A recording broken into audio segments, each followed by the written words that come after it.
Hey guys, June 25th, 2024, 5:18 p.m. Got home from work about an hour ago, and I thought, you know what, I haven't done a garden video in a long time, so that's what we're doing today. If you saw the other video where I made these above ground planters, that's what I used this year. Normally, I had everything that I grew right in the ground, and I did the Ruth Stout method with hay covering everything to keep the grass and weeds away and to nourish the plants, and that actually worked really well. The ground here is still really soft, it's full of worms, but that's not what I did this year.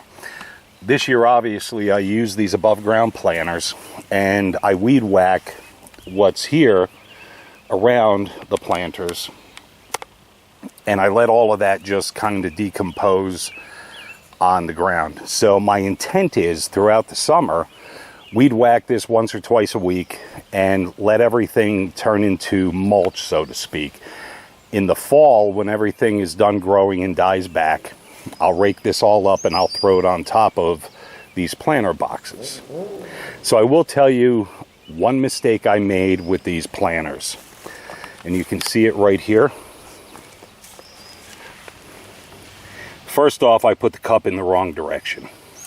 When I was building these, I was just gung-ho. The weather was gorgeous and I wanted to get them done. What I should have done was seal all these cut ends here, here, and it's actually really easy to do. You can mix Titebond 3 with some water after you make your cut. Just paint the ends, and that seals up the tubes that run parallel to the length of the board, you know, if they're cut in this manner. That would have solved probably 90% of this, but my bad, I didn't do that. So these planters are filled with the horse manure compost that I raked from the horse pasture for 2 years. It sat for I want to say minimally a year. I turned it quite a bit with the John Deere 1050, and it might have been a year and a half, 2 years. I have to look at my records, but it was definitely at least a year. I wound up having a lot of space left over, so in a couple of these, and you see the weeds are coming through because I ran out of hay. No more horses, no more hay, so I kind of spread around what I had. But in a couple of these, I planted corn just for the hay of it. No pun intended. This one is golden potatoes, and this is a 24 by 72. It's 6 foot by 2 foot. And these guys, this is going to be one of those years where everything just gets crazy. These have been in here since, I think it was the 2nd of June. I actually planted everything because the temperatures were so crazy. We were getting a lot of warm days and then a lot of cold nights. I had ice on the windshield of my truck in the morning going to work. So I was a little hesitant to put things out that might get killed in a frost. So I believe everything in here, for the most part, was put in the 2nd of June, some of it a little bit later. But these potatoes are just, it's unbelievable. My onions, I planted onions this year. These are red onions, and I bought the seeds. They had a blowout sale. I think I got 30 of them for like $1.99. And it's just phenomenal. Eggplants, we kind of have hit or miss with these. So these are the finger eggplants, and I can't remember the varieties. Russian kind of comes to mind. But these guys were like 4 inches tall when we got them. Lots of flowers, lots of new growth, and they're doing phenomenally. This box here, another one with corn, and the little critters underground ate some of the corn seeds, so I just replanted those on Sunday, the day before yesterday, to fill in what isn't growing, because You know, it's not a lot, but to have 48 or 60 years of corn, sweet corn, that'll be pretty good. This is the peppers, and there's bell, minis, and bananas in here. Some of them are doing better than others. Never had good luck growing peppers. I don't know what the deal is with that, but peppers and I don't get along. Tomatoes and I, however, we get along just fine. We've had a couple of big rains, and you can see that one, and that's more than likely from absorbing too much water, and it can't grow as fast as it can expand, so they split. But there's several varieties in here. We have some cherries. We have some, this year I couldn't get Marzanos, so I went with Romas because I really make a lot of spaghetti sauce and barbecue sauce. And the Marzanos are my go-to tomatoes. But you can see these guys here, the Romas, they're getting big already. And it's due to the weather. It's been really, really warm. It's been in the 90s up here. And we've had, I'm not going to say a lot of rain in the last month, but we've had some. Haven't really had to water anything. So my hopes are high for the tomatoes. And we were at the local farm market this weekend, and this was another empty box. But they have what they call this $5 shelf. They had a dozen tomato plants, which are these, on the $5 shelf. So I bought them because I knew I had this space. And I think I have, there's 2, 4, 6, 8, there's 12 plants in this box. And there's 2, 4, 6, 8, 10. So that's, what, 22 plants? So if they do half as good as I hope they do, yeah, I'm going to have boatloads of tomatoes, which is absolutely what I need. Now, believe it or not, these are my old horse grain feeders. And because of the weed whacking, there's all kinds of stray weeds. And the downside to that is you spread the seeds around if there are any. But this one is spinach. This one is French radishes. Over here we have the kale, and I've cut this several times. And this kale is, I'm almost sure, again, it's a Russian red or some kind of Russian kale. This is doing phenomenally.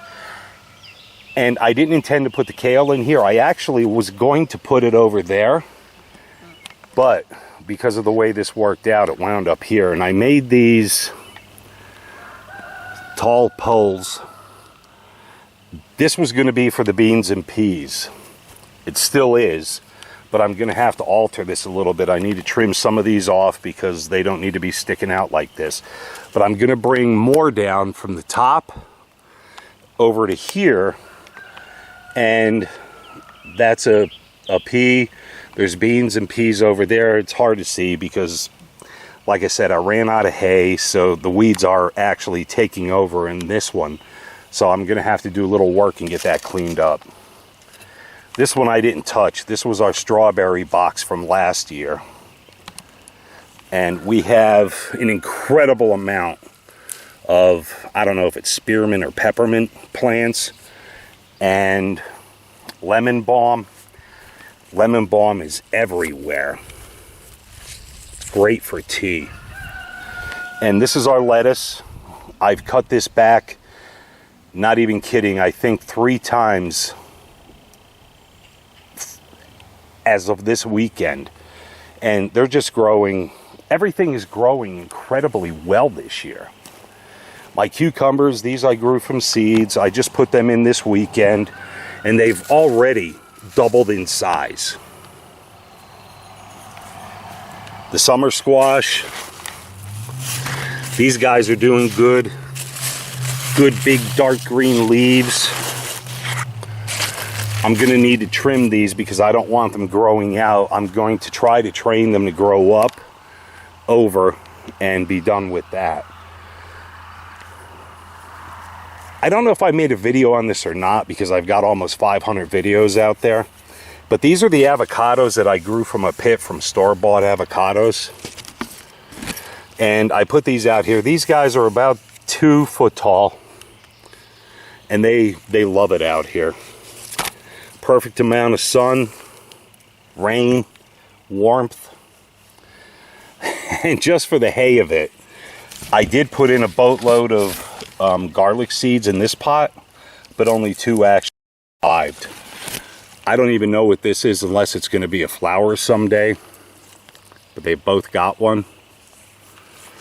And this pepper plant here, honestly, I don't even remember what it is. It kind of reminds me of jalapenos.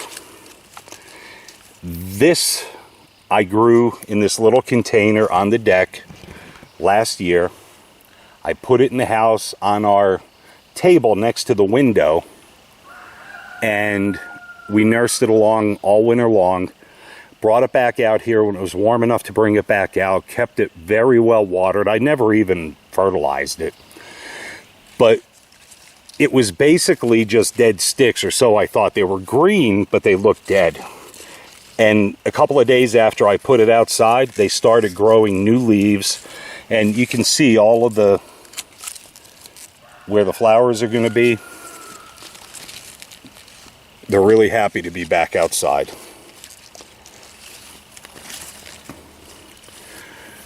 Out here is this box from last year, and I have a video on getting potatoes out of this. These are red potatoes and sweet potatoes.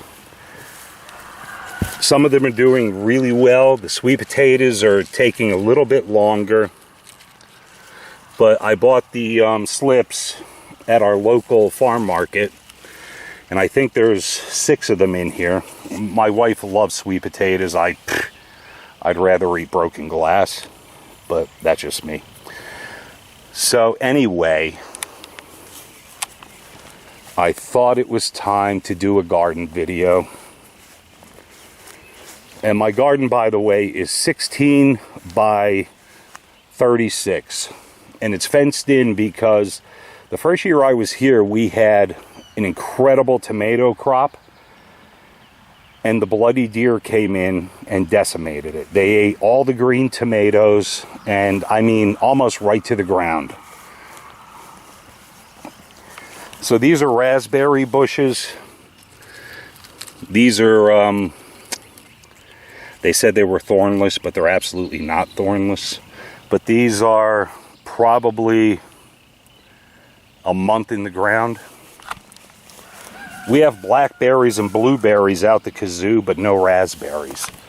So I got these, and what I'm going to wind up doing is, if they wind up growing, because it's my understanding they're kind of fickle in their location, but what I'm going to wind up doing is I'll extend this fence line around here and just let them go wild, and I'll put a little gate in the middle or at one end, and that's how I'll get to them.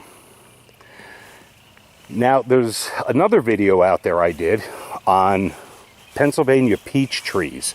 I grew them from a pit. The deer just love them. But this is them. I can't remember, quite honestly, if it was last year or the year before. I believe it was a year before. But these guys are really doing well, minus the deer.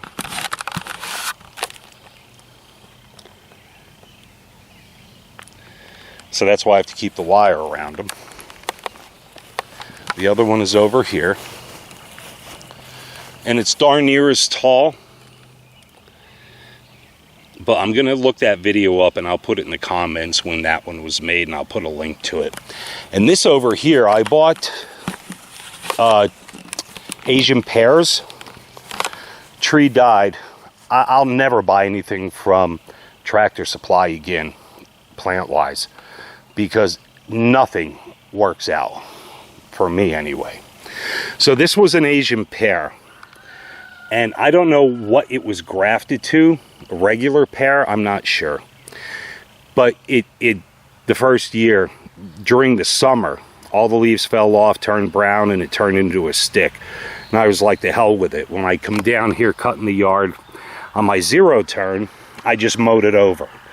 And one day, I think it was 2 weeks that I didn't cut the grass. When I was coming down here, I happened to notice a little plop of leaves coming out of the ground right here. So I avoided it and I let it do its thing. And now it's probably pushing 3 feet tall. And again, I don't know what it is, but we're going to let it do its thing and see. So back here at the end of the yard are and these were here when we bought the property, are cultivated blueberries. And like I said, this is going to be a banner year for everything.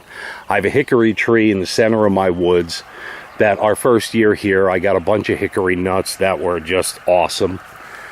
But I can tell by the blueberry count, and I mean, they're just getting going, but it's incredible how many are on these couple of bushes. So I'm really looking forward to picking a boatload of blueberries, eating some fresh, freezing some for the winter.